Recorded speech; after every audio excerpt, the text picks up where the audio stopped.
Well, good morning, everyone. I want to say thank you for being here and hearing what we have to say during the next, I imagine, 25, 30 minutes or something like that. I always underestimate, fellas. What do you think? But appreciate the opportunity to address the public in particular. But thank you to the members of the press that are tracking what's happening in Clovis and with Cannon Air Force Base. Obviously, in the news in the last week or so, we've seen news stories that preceded an official announcement from the Air Force that pertains to and affects Cannon Air Force Base in some manner or to some degree or another. And in the absence of great information out in the public, people do what they do, and that is speculate.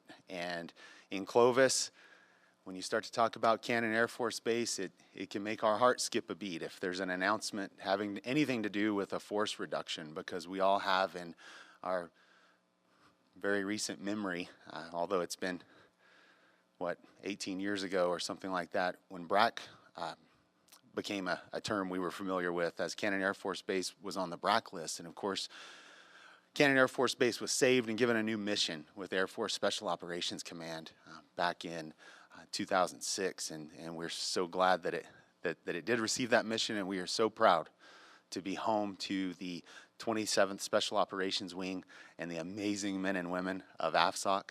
And these folks are valued members of our community and our friends and our neighbors, while at the same time being real-life, current-day American heroes doing the work of defending our nation and defending freedom. And so we are just immensely proud to be home to Cannon Air Force Base and want to be from now on. And so when we hear the announcement or the news that preceded the announcement last week that a squadron would be leaving Cannon Air Force Base, that, as I said, any kind of news like that is troubling to us in Clovis. And so I wanted to today bring together some of the people whom I respect and who are doing the work on an ongoing basis of supporting Cannon Air Force Base. They're like I am in some way, but more so than I am, closest to the information, if you will. And so they have a perspective that will answer a lot of questions that I know the public is asking, and provide some calm, I think, as we really talk about what this announcement from the Air Force means and what it does not mean. And I'll just tell you right now and save the suspense, it does not mean BRAC. It doesn't mean anything close to that. And in fact, as you hear from myself and these other leaders today, you'll understand what I mean, and in that there's nothing to be concerned about, and the future is bright. So the issue at hand, of course, is that announcement that we saw officially on Wednesday. And as I said, I wanted to us in Clovis, and so we'll pause for a moment as we're having an audio issue. Okay, all right, very good. Let me just check my notes to make sure I've hit what I wanted to. Again, understandably, there are questions and concerns, and so we want to give you some great information to dispel those questions and concerns, and frankly some false narratives that people have ran with about what this announcement means. And again, inviting these leaders in, and I'll introduce them and talk to you, or have them talk to you about their role and their perspective, which gives them credibility to speak to this, as they are closest to the valued information. I want to begin with introducing, at my far left, Captain Pinkowski. Captain Pinkowski is the Chief of Public Affairs with the 27th SOW at Cannon Air Force Base, and she's here today sitting with us in support of the longstanding great relationship that Clovis and Cannon Air Force Base has. And Captain, thank you. It means an awful lot to me personally that you would sit with us on this day as we talk about this. And it means an awful lot to the people of Clovis that you would do that, and again speaks to that wonderful relationship. So welcome, and thank you for being here. Next, at my far right, we have the chairman of the County Commission, Curry County Commission, Mr. Chairman Robert Thornton. Welcome, sir. Thank you. Thank you for the many ways that you and I partner, that the city and the county partner, and thank you for all that you and the county do in support of Cannon Air Force Base. Appreciate you being here today. At my immediate left, we have David Robinson. David Robinson is familiar to folks in Clovis. He was previously and for many years the #1 guy out at Plateau, and he's definitely familiar to those that are in the community that supports Cannon Air Force Base, as he has been involved with the Military Affairs Committee and many other things supporting Cannon, but currently he is serving in an honored role, an appointed role as Air and Space Force Civic Leader. And Mr. Robinson, I appreciate what you do in support of Cannon and AFSOC, and I wonder if you would kind of tell us, introduce yourself a bit, and maybe tell us about that role that you serve in as Air and Space Force Civic Leader. All right, thank you, Mayor. So Air and Space Force Civic Leaders are community members that have been selected by the major commands in the Air Force to serve as liaisons between the community and the Air Force. Civic leaders advise the Air Force on issues affecting the base communities, and we also help communicate Air Force priorities back to the community. So that's my role. Great, thank you for that. I appreciate you sharing that. Look forward to hearing from you in a few minutes as we talk about your reaction and your thoughts on the announcement. Lastly, to my immediate right, we have Mr. Sid Strebeck. Mr. Strebeck is the current president of Committee of 50, which is the Military Affairs Committee here in our community. He's been involved with that directly and involved in support of the military and the base in our community for many, many years. He's a great champion for our community. And Mr. Strebeck, thanks for being here. And would you tell us a little bit about what Committee of 50 stands for and what its accomplishments Committee are? of 50 is a group of mostly local businessmen who have a passion for Cannon Air Force Base. It's a committee of the Curry County Chamber of Commerce, and we have one mission, and that's to take care of the personnel at Cannon Air Force Base, and we've been doing it for over 60 years, and we try to keep our ear to the ground and hear what their needs are and be on top, and I'll allude to that a little bit more, but it's certainly an honor and a privilege to serve as the current president.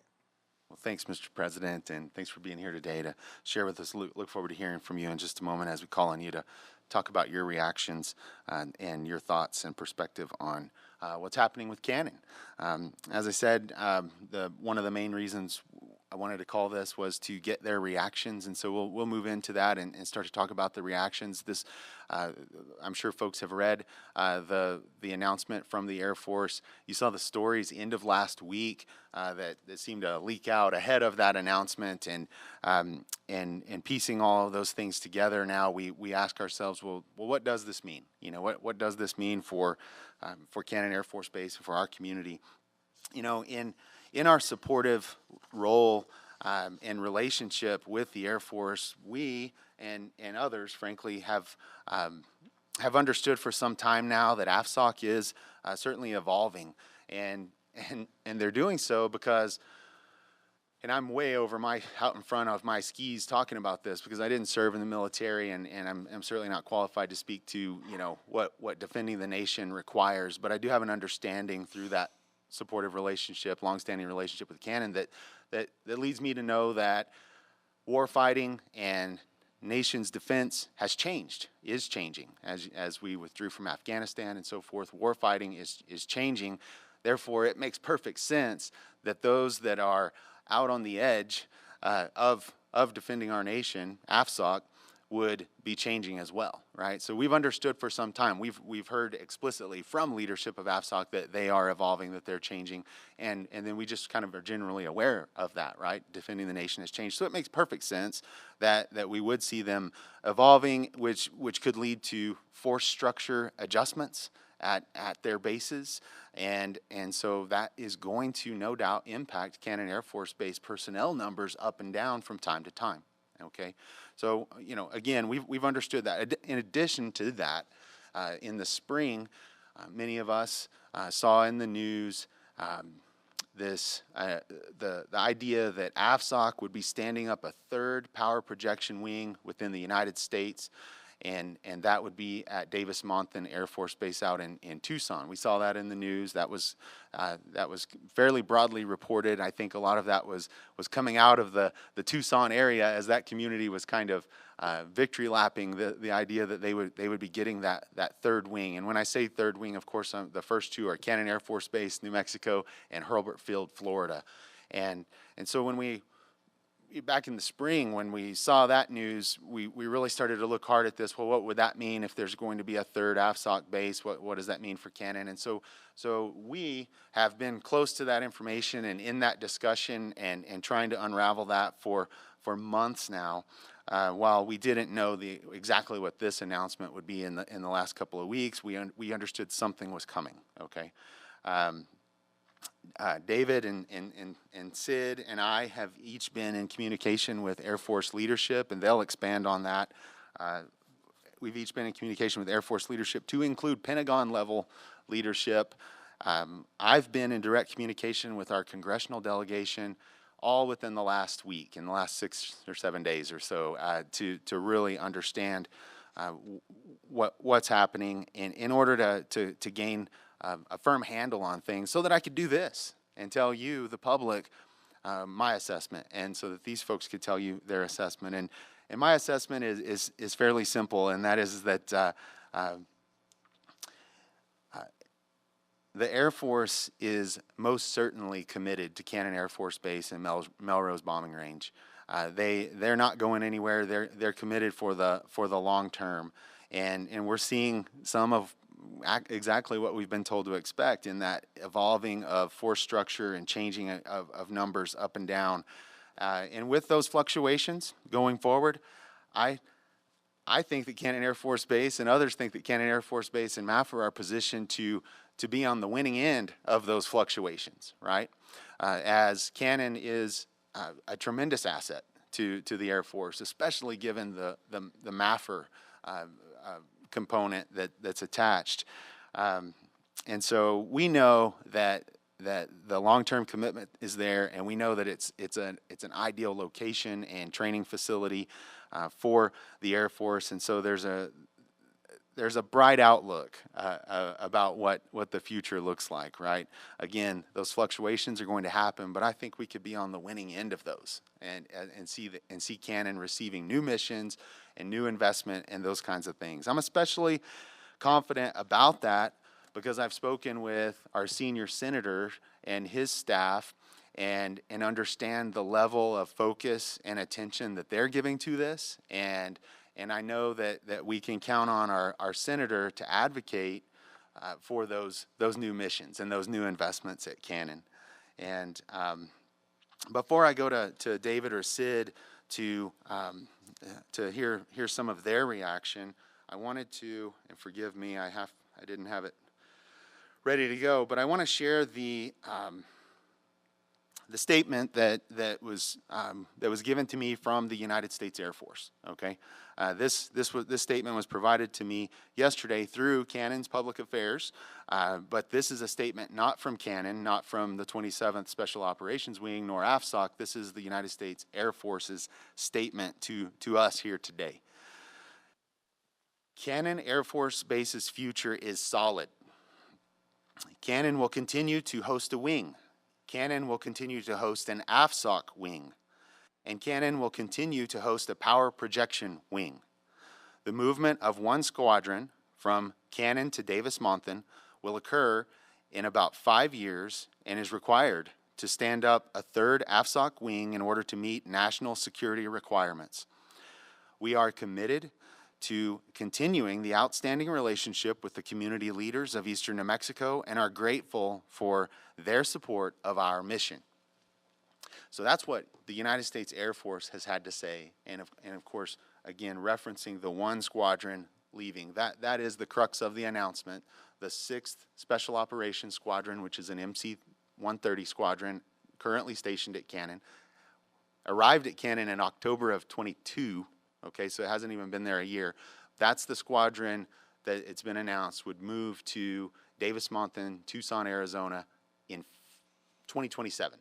So years from now. So that is the crux of the announcement, and I think that we can all really appreciate this statement from the United States Air Force about the commitment at Cannon. But all of that having been said, and I hope conveying my reaction and my confidence about the future of Cannon, I do want to go to the subject matter experts that I've brought in today. And I don't know if you want to flip a coin to see who goes first, but how about we go to the Committee of 50 President, Sid Strebeck, first. Tell us your thoughts on this announcement. Well, thank you, Mayor, and we'll elaborate a little bit more, but the main thing is anytime you get some news, and we've been working on this for some time now, this wasn't like it came as a surprise, it forces you to look at everything that's going on and make sure that you're doing everything you can to be proactive and to be ready and know what the future holds. I can say that this has caused us to have a better relationship with the Pentagon, with the Air Force in general, with our congressional delegation, and so we think it's a very bright outlook. But I can tell you, you don't ever want to lose anything. I mean, anytime somebody's leaving, and we have troops leave every day to go other places, and we don't like that, but we know we get others coming in right behind them. So we'll elaborate that a little bit more about what the total net effect is, but we're going to turn what could be a negative into the positive that we really believe that it is. Thanks for that, Sid. Appreciate that.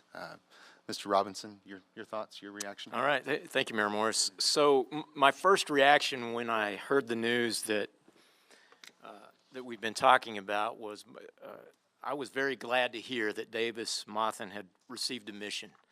And I'll tell you why. And that is because in various Air and Space Force civic leader meetings, I had heard General Moore assure Davis-Monthan that when it was time to retire the A-10, that they would receive a mission. And so he had made a commitment. I was glad to see that he had kept that commitment. And the reason for that, I think we at Cannon Air Force Base and this community should be glad to hear that news, because when it becomes time to retire the C-130, which is many, many years away, but when it's time to retire the C-130s, I expect that they will make the same commitment to Cannon. And I trust that they will keep that commitment. In fact, General Moore made an even stronger commitment to Cannon Air Force Base than I ever heard him make to Davis-Monthan when he said that Cannon Air Force Base's future is solid, that it will be a wing and it will be an AFSOC projection, power projection wing. That is a very strong commitment, and I trust the man. To give you an idea of who Lieutenant General Moore is, he is the Deputy Chief of Staff for Plans and Programs. In short, what that means is he is the fellow responsible for ensuring the United States has an effective Air Force to achieve our national defense goals. So he is the fellow that has the authority to make and fulfill those commitments. So again, Mayor, I was glad to hear the news that we heard. Appreciate that, David, and I hope you can all imagine how glad I am as mayor of Clovis that David Robinson is in the role as Air and Space Force civic leader, because he just has a tremendous intuition and perspective on things, and frankly calmed me down a lot, as I wondered about what all of this meant. And so, gosh, thank you for that reaction. The idea that we're happy for Tucson and Davis-Monthan, because the Air Force keeping them whole and keeping their promise to them indicates that they would do the same for us here at Cannon and at Clovis. So great perspective. Thank you so much for that. So I hope that it's clear to everyone that the reaction of those of us closest to the information and working the hardest on an ongoing basis to support Cannon, that reaction is positive. It's positive. We understand that it's going to ebb and flow. It being the numbers at Cannon, and we're happy and proud that AFSOC is evolving and doing the business of defending our nation, and we're proud to be able to support that mission by being the community that supports those airmen and their families. And so that's largely our reaction. But when we talk about support for Cannon, Sid, you alluded to it, that this wasn't something that we just heard of and suddenly had to get involved and understand what supporting Cannon means. We do this on an ongoing basis through a number of different ways, and so I'd like to transition and kind of talk about the ongoing support from the various perspectives and roles that we all function in.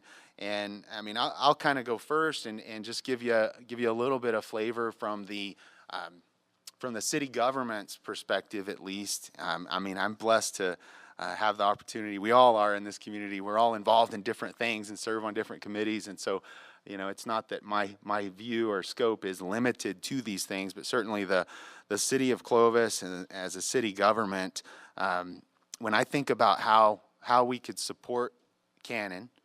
One, I want to make that distinction. There is supporting Cannon Air Force Base, and MAFR, these physical assets, and we can do that through different things where by policy and partnership we do things to improve those assets, right? For example, addressing water concerns. We all understand we have water issues in that the groundwater is going away in our area. Well, while that's a concern for us downtown, obviously that's a great concern for the mission that's being carried out at Cannon Air Force Base, and it affects their readiness. If they, if there's some question about their water sustainability or their water supply, that affects their readiness. So we're addressing that and partnering with Cannon to solve that. We're doing that. We've accomplished a lot to do that, to improve their water situation.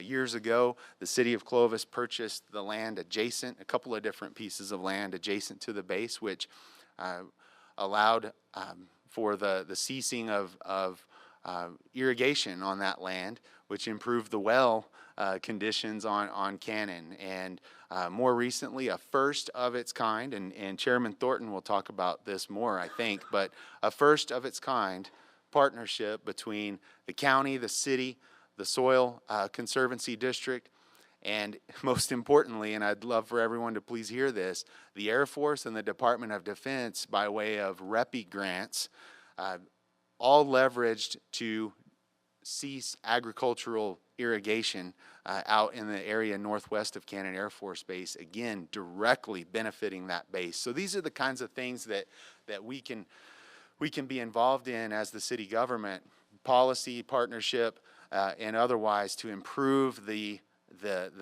resiliency of the physical asset, the installation itself. Secondly, we are concerned with and applying effort in the areas of quality of life. And when Sid talks about the initiatives of Committee of 50, he'll expand on this a lot. But the city is involved in improving quality of life for our residents and the Cannon residents.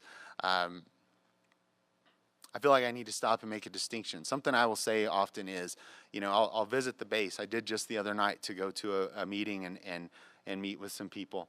Well, there's a fence around it. There's a gate and a guard shack and armed guards and all those things. And I can't just wander onto the base whenever I want to.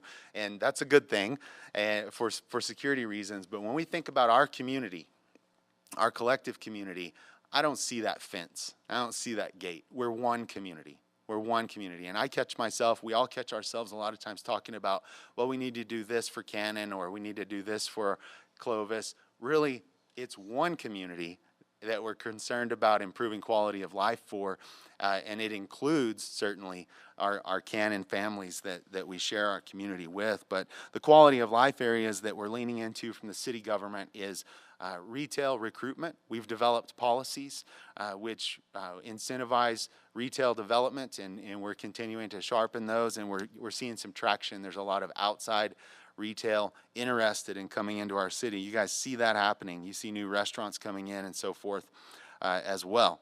We're leaning in, I'm leaning in personally, working and taking meetings and talking about healthcare access.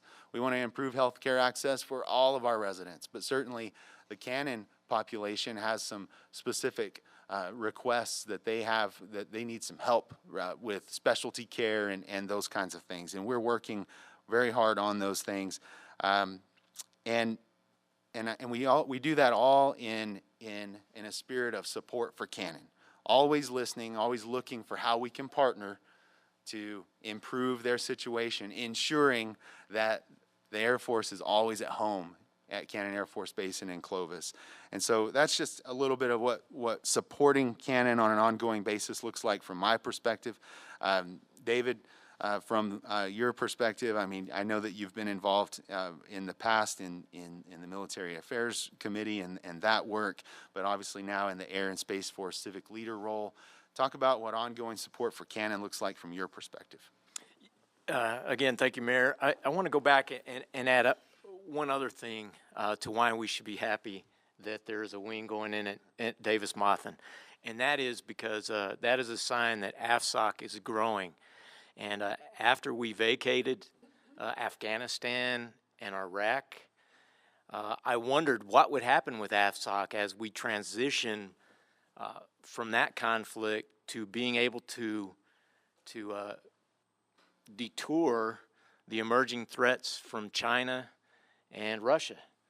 Is AFSOC going to have a role? And I think this is a good sign that not only does AFSOC have a role, but it's an increasing role. So I think that's good news as well. One thing that we focus on as a community is making sure that if the Air Force ever decided to vacate Cannon Air Force Base, it would be painful. And I believe that's where we're at, that not only would it be painful to abandon the assets at Cannon Air Force Base, but it would be painful to abandon the community, because you're absolutely right. Cannon Air Force Base, Portales, Clovis is one community, and I think our community does a great job making sure that our airmen feel a part of the community, and a lot of them come here and don't want to leave, quite frankly. All of that said, we do have some challenges that we need to overcome if we want to grow Cannon Air Force Base. And one of those challenges is medical care. Cannon Air Force Base last year spent over $750,000 reimbursing its airmen for medical travel out of state because they could not get it here at Cannon. This year, that number is going to grow to over $800,000. 4 out of 10 vacancies at Cannon Air Force Base go unfilled because of our lack of medical care. So if we want to grow, as I've told you, Mayor and Sid, if we want to grow Cannon Air Force Base, the first thing to do is improve our medical care. It helps support the base, but it's good for the community as well. So anything else I could expand on? Yeah, why don't you, if you would, expand on when you talk about that travel reimbursement for medical care. It is that cost that the taxpayer is incurring for that reimbursement of travel that, presumably if the care was available locally, that wouldn't happen. But when we think about our support of Cannon and support of their mission, that concerns us from a readiness perspective as well, right? And I know that you've probably had some deeper conversations with folks about that, but it's not just that travel reimbursement, it's that days missed by airmen out at Cannon, correct?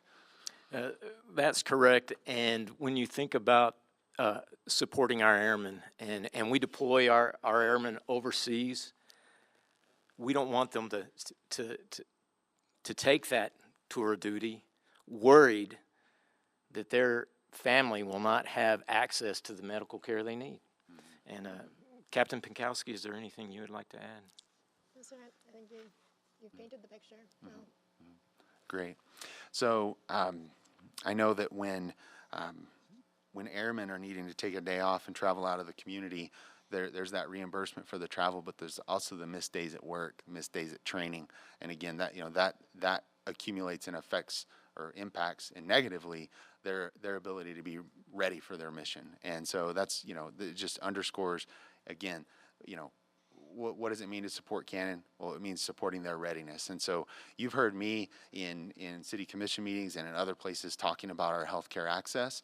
Again, it's for the one community, but just like all of the things I work on as mayor, I do it with Cannon in mind. And so when I'm calling meetings with leadership at Presbyterian Healthcare System and PRMC to talk about, how could we assist them in their recruitment efforts and those kinds of things, it's with Cannon in mind and that concept right there that David was talking about of, airmen missing days for, traveling out of the community for healthcare needs for either themselves or their dependents. And so thanks for that, David. And Mayor, if I could just follow on sure. real quick, I do, to address that concern, we have a committee that meets monthly, and Plains Regional Medical Center as well as Roosevelt General Hospital have representatives in that meeting talking about how we can, ideas where we can recruit additional medical care into our community. That's good. That's good. Thank you for that. And that's a good segue to go to Sid and as president of Committee of 50, because you mentioned that monthly meeting focused on healthcare access.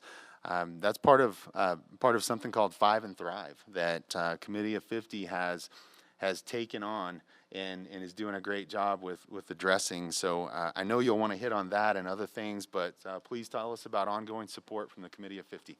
Well, and I want to start by saying obviously the BRAC announcement was a real blow to Clovis. But if you look at it today, that was the best news that could have happened, because we would not be a special operations AFSOC base had it not been for that, had it not been for that opportunity that it opened up. And David Robinson alluded to the fact that, the Air Force has a set number of people. So if somebody is expanding, somebody else is contracting. And we want to be part of the mission that is expanding. And special operations is expanding. So for the news to come out that we're part of now a power projection wing that's part of a bigger special operations, that's good news. That means there's going to be more funding. I also want to remind you that we are 3 times the size we were on the day of the BRAC announcement. I mean, that's huge. Cannon Air Force Base has grown 15% in the last 2 years. Now, we don't make a big deal about that because it doesn't happen like every day. It's not like they announce that they're shutting something else down and moving in, but they've just been constantly moving new missions and new stuff in. And to have the opportunity, we had some opportunities we wouldn't have had without this announcement. One of them, for the 3 of us to get to meet basically one-on-one with General Moore, who is a 3-star general that's in charge of where assets go and where things happen. And we had his ear. And he assured us that they recognize some things that have happened at Cannon since we were on the BRAC list. One is we expanded our bombing range from 60,000 acres to over 100,000 acres. It's the only special operations bombing range that is solely owned by AFSOC. Everybody else has to share their bombing ranges with other Air Force units. But one of the big deals that we've done is we are the first in the Air Force to have we're in the process of building some brand new apartments. Brenner Campbell is the developer, that are going to be, they're up on North Main, up by Roden Smith, and they're going to be housing 200 enlisted troops from Cannon that are currently housed at Cannon in a situation where they're doubled up in dorms that were designed for one person. They've got two in there. And so as we were telling General Moore about this, he said, oh yeah. He said, I'm very familiar with that because General Byronfine, who's the general that's in charge of the AFSOC, has kept him apprised, and it turns out he's helped us. He also said, we've run into a few little roadblocks, that you just contact me. Good to visit with you guys, and here's the way to get a hold of me, where we want to know what's going on at Cannon. And your reputation is just superb. We know the things you're doing, and that alludes to things like the Five and Thrive, which, you know, we talked about medical, but there's also child care and education and housing and spouse employment. And a couple of years ago, they identified this housing situation, and we had the opportunity to meet with the chief master sergeant of the entire Air Force, Joe Bass, and we talked to her about what could we do, and we came up with this unique idea to build some apartments that are just for them, and that's going to open us up as a community to integrate those airmen into the community, get them to know us, and get us to know them. So we want to be on the cutting edge of everything, and we're addressing every one. David Robinson is the chair of the Five and Thrive, but we're addressing every one of those issues. And the other thing that's not lost on us is our last 6 base commanders have all been promoted to general when they left here. Their next assignment was going from colonel to general, and that's quite a testament to what Cannon Air Force Base is and what they think of that. But it also means that they all know Cannon Air Force Base, and they remember you, the people, and how you took care of them, and what a great environment this was, and how everything kind of fit. So, and along with that, we're going to be cooking hamburgers and hot dogs for 2,000 to 3,000 personnel out at Cannon Air Force Base. It's our annual Cannon Appreciation Day. We have a single airman's Christmas party. We send airmen home with some travel assistance that can't afford to go. We're constantly looking at ways and things that we can do to improve their quality of life. And it's the people of Clovis, and they'll tell you. And one of the testaments to that is they just moved our chief master sergeant, Christina Montgomery, out of Clovis, and we hated to see her go because she was a great asset. And she told us at the little going away reception we had for her, she said, when I retire, I'm coming back to Clovis, because I've been at lots of installations, but nobody has treated me like family like the Clovis Portales community does. She said, I love it here. And we're hearing that from lots of people.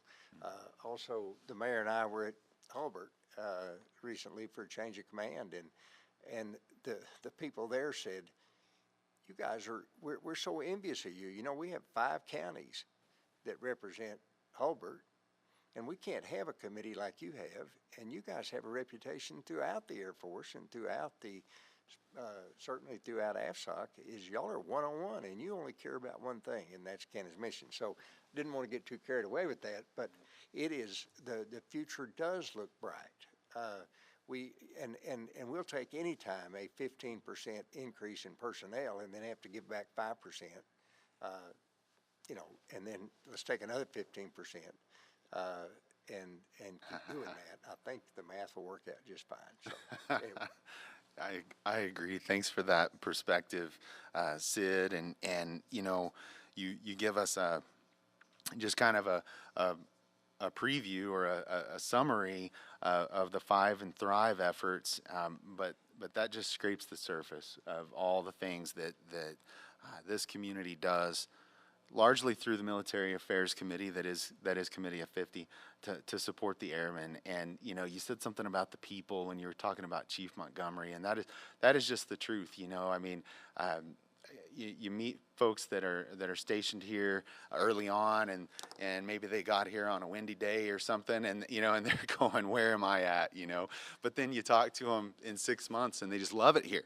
And and part of life in Clovis is growing close, really close with these Cannon families, and then having a piece of your heart torn out when they leave, and we've just had summer, right? Which is, we know it's PCS season, and we know it's, people are coming in and out, and it seems like you go to going away party after going away party and say goodbye to these people. But in Clovis, we are richer and better off because of that, right? I wouldn't trade it. The heartbreak when our friends leave, I would not trade that, because they make us better. And then we've got close friends and neighbors that then are all over the country and all over the world because we got to know them while they were here. And it's just a beautiful thing. And, Chief Montgomery said that same thing here in this room when we were telling her goodbye or see you later. And she said, I'm coming back here when I retire. I love this place. And so I gave her the key to the city so that she can come back just whenever she's ready. She's got the key. So thanks for hitting on those things. We could go a lot deeper, but Chairman Thornton, I wonder, did you have anything to add when we talk about ongoing support, or just anything at all to add? In this community, we're very proud to have Cannon Air Force Base to be a part of our community. And the people that come in here, like these guys alluded to, they become a part of our community.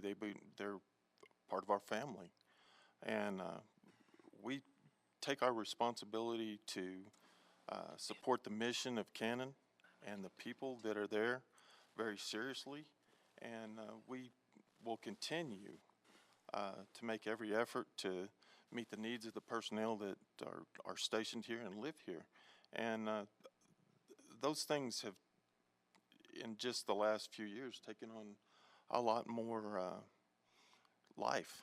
The cooperation that you see between the different entities trying to make sure that we do the things that are going to help us to support Cannon and those people have really moved forward in just the last few years, and we do take that responsibility very serious, and we want to see the continued success of Cannon,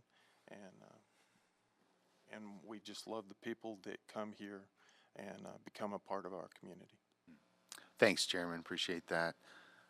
Anything else to add, Sid, at this point? No, thank Okay. you for.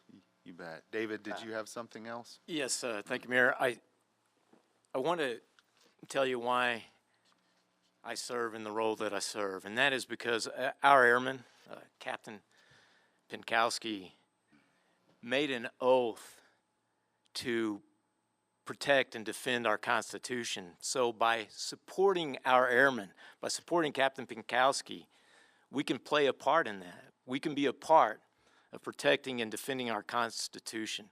By supporting our airmen, our community played a part when we evacuated over 100,000 people from the Kabul airport. The 27th SAL, you never heard it in the news, but the 27th SAL was there, and we played a part in that. By supporting our airmen, we participated in Operation Octave Fusion in 2012 when we rescued an American citizen from Somalian pirates.